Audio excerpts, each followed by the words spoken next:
This memoir is a passion project from an almost 80-year-old woman and what some might think of as a badass.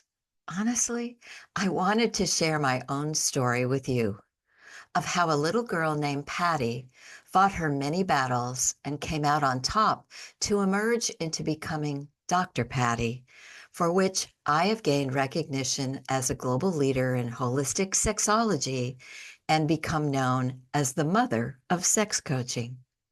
Over the years, I have looked for the lessons in life, even when life turns dark and tragic.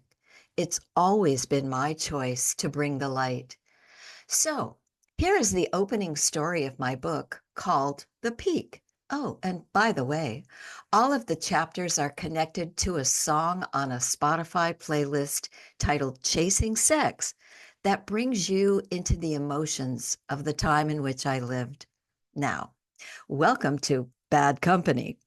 Sit back, listen, feel, and enjoy the ride. The screech of tires stung my ears.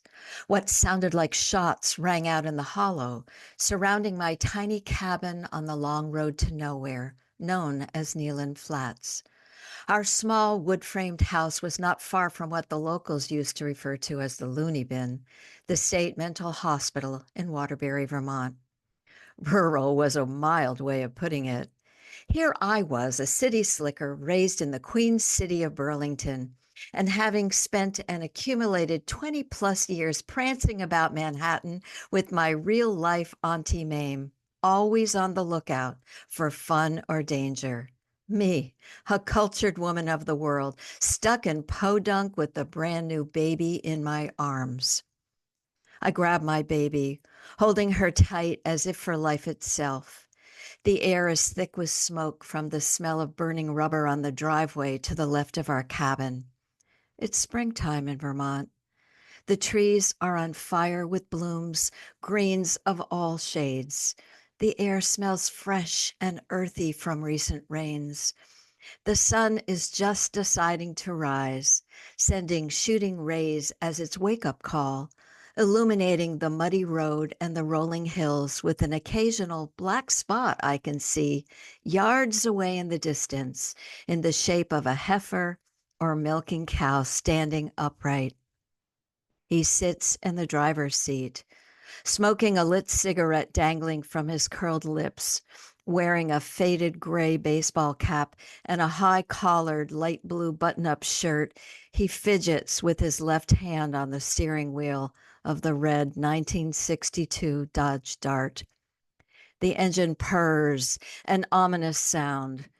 He watches our front window with a pair of binoculars in his right hand. I'm watching you, he warns without speaking out loud. At first, I cringe. Then I find my strength. I run out to the car, baby pressed close to my chest, and lean toward the driver's side open window. Get out now, I scream. I've called the cops. It's over.